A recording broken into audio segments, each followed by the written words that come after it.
It's Thursday, July 14th, and this is now on HNN. The man convicted in the brutal Kahala Beach stabbing of a woman he didn't know has been sentenced to life in prison. Might just let a couple days, couple months go by and see if I will go back in. The supermarket in Buffalo, New York, where 10 people were shot and killed by a gunman, prepares to reopen. President Biden's trip to Israel is focusing squarely on Iran. I'm Skyler Henry at the White House detailing his diplomatic priorities ahead of his summit with leaders of the Middle East. These stories, plus Ivana Trump, the first wife of the former president, dies at the age of 73. Details coming up on This Is Now.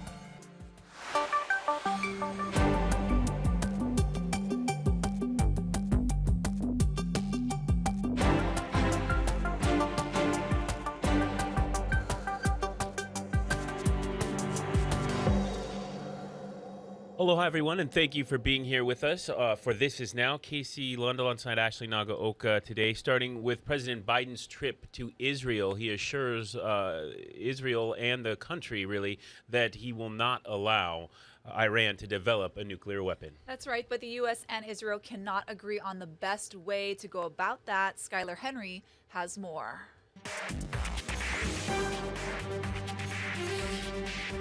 President Biden and Israeli Prime Minister Yair Lapid signed a joint pledge to deny Iran nuclear weapons. You have an ironclad commitment from the United States of America to Israel's security, an ironclad commitment. Israel is pushing the U.S. to be more aggressive against Iran. The Iranian regime must know that if they continue to deceive the world, they will pay a heavy price.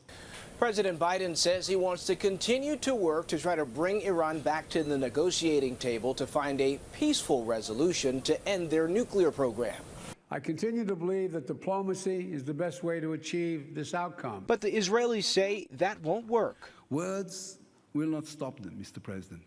Diplomacy will not stop them. The only thing that will stop Iran is knowing that if they continue to develop their nuclear program, the free world will use force. Wednesday, President Biden told Israeli TV that all options are on the table. Does that also mean, sir, that you would use force against Iran? Is that what that means? If needed? That was the last resort, yes. Friday, President Biden heads to Saudi Arabia to meet with the country's king and crown prince, Mohammed bin Salman. Skyler Henry, CBS News, the White House. Here in Hawaii, the number of people applying to carry guns in public continues to go up. Honolulu police say they have received at least 77 applications since June 23rd. That's when the Supreme Court ruled that Americans have a right to carry guns outside their homes for self-defense. Maui police tell us they have given out 55 concealed carry applications this year, with 49 of them coming after that ruling. They say only one completed application has been submitted so far, and that one is being processed. And Hawaii County Police say they are working to revise the firearms applications and anticipate that will be completed within the next several weeks. Governor Ige told us he is, quote, very troubled by this Supreme Court decision, and added that it does not mean concealed and open carry permits will be automatically granted because the state still has other gun control measures. New at noon, Eric Willis, the man convicted in the brutal Kahala Beach stabbing of a woman he didn't know, has been sentenced to life in prison with the possibility of parole. The unprovoked attack happened in July 2020. The 17-year-old victim suffered multiple stab wounds in the neck, shoulders, and hands while she was sunbathing. In April 2022, Willis was found guilty of attempted murder in the second degree. Today, the court also ordered the 20-year-old to pay more than $83,000 in restitution. There have been 14 more traffic fatalities this year compared to this time last year. Casey was out on the roads earlier today with State DOT to learn what's causing the trend. Aloha from Aiea here along Kamehameha Highway, and we're by one of those newer DOT messaging boards. You can see this one's really talking about speed. And when we talk to Ed Sniffen, who's the Deputy Director of the Highways Division for the Department of Transportation, when we talk about those numbers, Ed, this year we're at 60 fatalities from January to June. Last year it was 46. And is speed really kind of what's to blame? Absolutely. 26 of the 60 fatalities are due to excessive speeding. I mean, it's decisions that we can take back to make sure we can keep everybody safe. And when we talk about what DOT is trying to do to address and remedy that, what are some of the strategies that you guys have put in place? We would love for everybody to just follow the rules. We would love if we had enough enforcement to be there every time to make sure everybody follows rules. Chances of that happening are very low. So we want to make sure we put infrastructure in place that makes everybody go the speed limit. I mean, an area over here is a perfect example. We have a crosswalk that's not signalized, that we would put in a raised pedestrian crosswalk, not only to elevate the pedestrians in the driver's mind, but also to calm this whole corridor. Every time the drivers will come through this area, they know the raised crosswalk is there. They'll slow down every time. That culture change is important. I also want to ask you, looking at those numbers and speaking with you a little bit earlier, we, of course, if you put them on a graph, you'd see during the pandemic years, our numbers went down, and common sense would lead you to believe that's because less people were driving to work out on the roads. Other places in the country, they actually saw some of their numbers go up. How do you make sense of that? Yeah, so throughout the nation, the numbers spiked by 20% at least. And that was because less people on the road meant more speed. Everybody was going a lot faster. Here, fortunately, our numbers went down, and it was amazing for our residents and our visitors and everybody to take care of each other that way. But now we're seeing the numbers rise, so we got to step up and make sure we start slowing down. Yeah, paying attention when you're out on the road. Ed Sniffen with us. Thank you so much for the Department of Transportation. We'll get those numbers and statistics up online at HawaiiNewsNow.com. Reporting in, I am Casey Lund. For now, I'll send things back to you. Honolulu prosecutors have charged State Representative Matt Lapresti for allegedly driving drunk in Ewa Beach last week. But because of a delayed blood test result, he will likely get to keep his license as he fights the charge. Our chief investigative reporter, Lynn Kawano, has more. Matt Lapresti is expected to get his driver's license back as the criminal investigation continues. Turn around, place your hands behind your back. You're putting in place under arrest for DUI. State Representative Matt Lapresti was arrested on June 16th while stopped in the bike lane of Fort Weaver Road. I would like to take the test. Turn around, so that we can settle this. He agreed to take a blood test, but the results of that blood alcohol test did not come back in the required time for the Administrative Driver's License Revocation Office. Under the rules, they have 8 days to issue a decision. If they do not issue a decision within that time frame, then the license is automatically returned. It's an administrative proceeding. They have to follow the technical guidelines. There are different reasons why blood test results don't make the deadline. We don't know why it happened in Lapresti's case. The license revocation process does not affect the criminal process, and the Honolulu prosecutor's office is moving forward. Lapresti was charged late Wednesday with the blood test result as the most important evidence. Although it may not have come in at the ADLRO, if he was above 0.08, the prosecutors are going to get that evidence, and then they could proceed on the case. The prosecutor's office should have received the blood test result by now. So they should know what that test result was. The criminal case can revoke his license if he's convicted of the charge. Hawaii News Now did reach out to Lapresti multiple times by phone and email. We have not heard back. I'm Lynn Kawano, Hawaii News Now. Stricter penalties for corrupt politicians and other public figures. That's the call from county prosecutors. Honolulu's Steve Alm, Maui's Andrew Martin, and Kauai's Rebecca Like spoke at a State House Commission meeting yesterday. They're asking for mandatory prison time for public employees convicted of white-collar crimes. When public servants, whether it's an act of corruption or a separate criminal act outside of their duties, those acts erode trust in government. And I think it's important that government respond appropriately in order to restore that trust. The recommendations would bring the state closer to federal guidelines, where bribery and corruption convictions almost always result in jail time. Last week, former Senate Majority Leader Kalani English was sentenced to 40 months in federal prison for accepting bribes. A former housing official with Hawaii County is charged with fraud after allegedly taking nearly $2 million in kickbacks for approving certain projects. Alan Rudo worked for the Office of Housing and Community Development from 2006 to 2018. Court documents say he was responsible for reviewing and recommending which developers would receive affordable housing credits. He allegedly operated 3 affordable housing LLCs to sell land and housing credits to 3 unidentified co-conspirators. If convicted, all sold land would be forfeited back to the county. Rudo is expected to be arraigned in court on Monday. A new vision for the Alawai Harbor. State officials unveiled a plan that would transform the nearby area for the public. The DLNR developed the plan along with the UH Community Design Center. It includes a promenade and elevated boardwalk near the Hawaii Prince Hotel.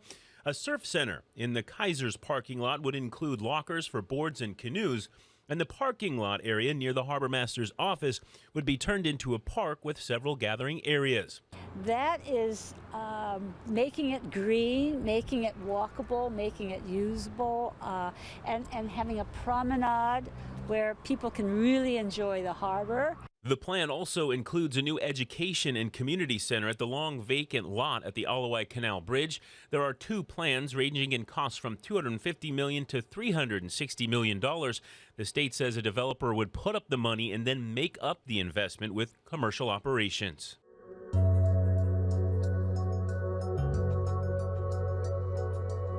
With the new school year just weeks away, state health leaders have been urging people to get their young children vaccinated, but with very little success. The health department's new data shows only 3% of children 6 months to 4 years old in Hawaii have gotten their first shot, even though they've been eligible for nearly a month. 3% is somewhere between 2,500 and 2,800 of the 80,000 children in that age group. Health experts say even though COVID tends to be mild for kids, parents should consider getting them vaccinated to lower the risk of children unknowingly spreading COVID to others, and so they can avoid missing school. Overall, nearly 77% of Hawaii residents are now fully vaccinated, and about 44% of them have gotten their first booster shot. Right now, a second booster is only available to those 50 and older, as well as those 12 and older with a weaker immune system. The FDA and CDC are considering opening up eligibility to all adults. At last check, there are 177 COVID patients in our hospital. That's a slight increase from last week. Governor Ige says this is a manageable number, but the problem is that our hospitals are already full with non-COVID patients. Nationwide, COVID hospitalizations have risen 19% over the past 2 weeks, with about 40,000 patients currently hospitalized. Hawaii also recorded 11 new deaths over the past week. Our official daily case average has dropped to 558, but that number isn't all that reliable because most people now test at home. The FDA has granted emergency use authorization to Novavax for a COVID vaccine that may better target the new Omicron subvariants. The Biden administration has ordered 3.2 million doses. The CDC will decide on a final recommendation next week. The Buffalo, New York supermarket where 10 black people were killed by a white gunman will open tomorrow. Today, the Tops Friendly Market held a moment of silence to honor the victims. Elijah Westbrook tells us how this tragedy is still impacting the employees and the community. On the other side of this memorial to the victims of the Buffalo shooting, a renovated grocery store is ready for the parking lot fence to come down and customers to come back. Although we have mixed emotions, one thing that we do know is that we are better together. On behalf of Tops Friendly Markets, local pastor Darius Pridgen offered a prayer and moment of silence to honor the victims and their families. The upstate New York community is still recovering, and residents are split over whether they'll shop here again. But just out of respect of it being sacred ground, so to speak, I'm not quite sure. I might just let a couple days, couple months go by and see if I will go back in. Nearly 400 people have signed a petition on change.org demanding the Tops be torn down and a memorial park built in its place. But there are also locals who support the reopening of the only grocery store in their neighborhood. Over the last 2 months, many have had to rely on buses to stores in other neighborhoods or food giveaways. There's a lot of people around here who are walkers. It's not like we can get to another supermarket. Many we spoke to say they'll be here for the reopening Friday, unsure of how they'll feel, but ready for community transformation to begin. Elijah Westbrook, CBS News, Buffalo, New York. The Trump family says the former president's first wife, Ivana Trump, has died. The Trumps were a publicity power couple in New York in the 1980s and 90s before their equally public and messy divorce after Donald Trump met his next wife, Marla Maples. But in recent years, Ivana Trump had been on good terms with her former husband. She wrote in a 2017 book that they spoke about once a week. She was 73 years old. And take a look outside, Ash. Beautiful conditions. And our friend Guy Huggy is actually back in action after a little vacation. Let's see what he has to say.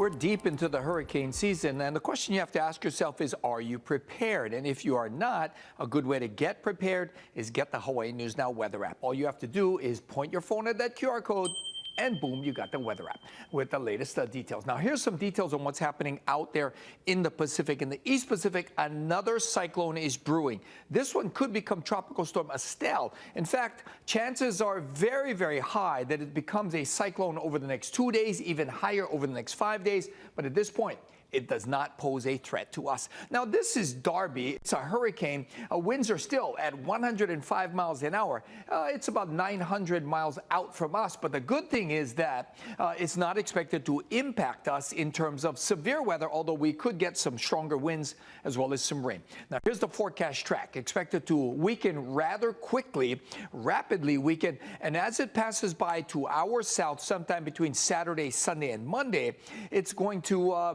be down to like just a remnant low. So like I said, powerful damaging winds not likely to be the cause, although as it passes by, it's going to increase the trade wind speeds over the weekend, also increase the chance for rain, especially for the Big Island Saturday into Sunday. The rest of us will see some scattered windward and Mocha showers. So those winds will remain elevated upwards of 25 miles an hour from today into the latter part of next week. So that's a long run of very comfortable trade wind weather.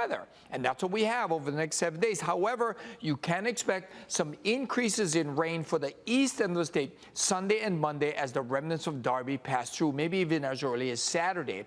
The rest of the state, maybe a few more windward and Mocha showers, but still, that's a long run of pleasant weather, especially considering we're deep now into hurricane season. Thanks, Guy. Now, we may be seeing some of the highest tides of the year. NOAA forecasts show tides peaking at just under 3 feet today. This was Waikiki yesterday afternoon, where the water washed up all the way to the stairs at the Kohio Beach lagoons. Now, the so-called king tides are caused by the gravitational pull when the moon is at its closest point to the Earth. A surfer is recovering today after being bitten by a shark off New York's Long Island yesterday. And in California, at some beaches, surfers, swimmers, and businesses are learning to adapt to encounters with juvenile great white sharks, which have been spotted regularly. Carter Evan takes a look at how this is impacting those local communities. Stunning images of great white sharks sharing the water with swimmers at Southern California's busiest beaches are now a common sight. It's these drone views that have really changed our understanding of how sharks behave around people. Chris Lowe, director of the Shark Lab at Cal State Long Beach, says the juvenile great whites here are up to 7 years old and mostly ignore people, but sometimes they get curious. It's no different than a neighborhood dog, right? You're out walking with somebody and the dog comes over and gives you a sniff. And in fact, if you do make a move toward a shark, they tend to go the other way. Exactly. We see this over and over again. We witnessed it last summer. This shark is just swimming so calmly and so gracefully right now. Okay. Take it in the beach now.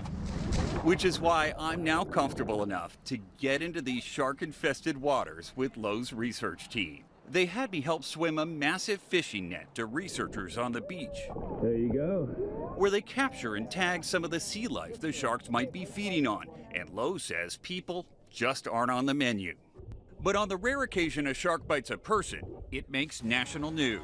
The swimmer was badly injured today in a shark attack. After a shark attack. Following a shark attack. The Shark Lab now wants to understand how all of this is impacting local economies. A couple years ago, we had a woman that was bitten. I was at a city council meeting in Huntington Beach, and I heard that there was a $7 million loss in hotel reservations. But there's also evidence shark bites can have the opposite effect. With more people becoming shark enthusiasts, a West Virginia University study found an initial increase in hotel bookings 3 days after an attack. But after that, the bookings drop. This all comes down to people's perceptions. Exactly. Economist Dee Dee Long is working with the Shark Lab to study the financial impact. Some people might think, oh, I take it really seriously, I don't want to go to the beach. But some people might think, oh, this is really exciting, I actually want to pursue this opportunity. At this Santa Barbara beach, it's now common to see a dorsal fin break the surface offshore. Hello, shark. But the sharks aren't hurting business, according to surf shop owner Sam Holcomb. When I educate the stand-up paddleboard renters about the sharks, very few choose to not go. When people are on the beach, Sharks are pretty far down the list on their list of concerns. Tourism professor Katie Dudley is working with the Shark Lab. People come out here, they go whale watching. Can you see a day when people come out here and go shark watching? Oh, absolutely. That's why this team is so great and unique, because we're coming at it at every different angle so that hopefully we can make a truly sustainable model to help have a thriving tourism destination right next to a thriving shark population in our oceans. And there are so many of them here, the sharks are easy to spot. I found one. He is right on the water. This is the same area where we were just swimming that net to shore. So we just saw our first shark of the day. I'm going to get on the paddleboard and we'll go see if we can find him. With the Shark Lab team watching, Oh, he's right there. He is literally right here. we found a great white shark close to 9 feet long. Wow, look how big he is. But as we try to verify its length next to my paddleboard, Look how close to shore we are. Look, his fin just broke the surface right there. we discover my balance could use some work. The shark is right there. Just about 10 feet up. It's important to remember these are wild animals and they should be respected. They can hurt you if they're threatened, but these are young sharks. They still haven't learned how to hunt large animals like seals. So far, Shark Lab researchers haven't seen any of the sharks they tagged as babies return to the same areas as adults. Carter Evans, CBS News, Los Angeles.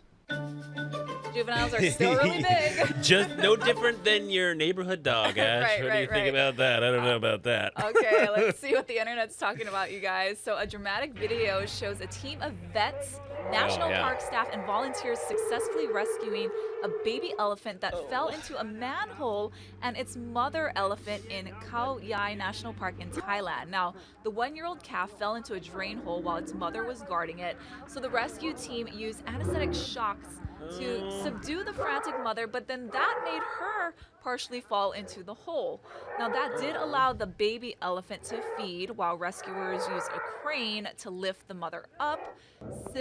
She then fainted, the mom then fainted due to stress, poor thing, and the staff had to perform CPR by jumping together on her side. Now the calf later climbed out of the hole and the mom regained consciousness. Both returned to the wild. Oh, that's what you saw at the beginning. I was like, what are they doing? They were trying to get her heart start, give her CPR. That's absolutely wild. Glad that little baby elephant is okay. Okay, well, we've got one other quick story from the internet. You know those I voted stickers, right, Ash? I love those. Well, take a look at this. This big-eyed face on the spider legs is from Ulster County, New York. They're holding their annual I voted sticker contest. It has 181,000 votes, 93% of the online vote. Last year's winner only had 500, so they've got some people behind this. The 14-year-old artist said he wanted to do something different besides your standard flags. I love that. It's definitely different. I love it too. It reminds me of the Bodie McBoat face a few years back when they let the public choose names. Sometimes it can backfire on you.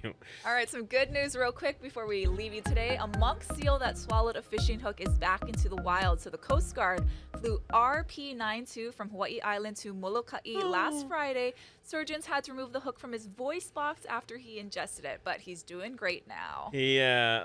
I want to try and tag along. I was doing a Coast Guard story. They said I could tag along the next time they moved a monk seal. That would be so awesome to see. Make it happen. Yeah. All right, guys. Hey, thank you so much for being with us on this Thursday.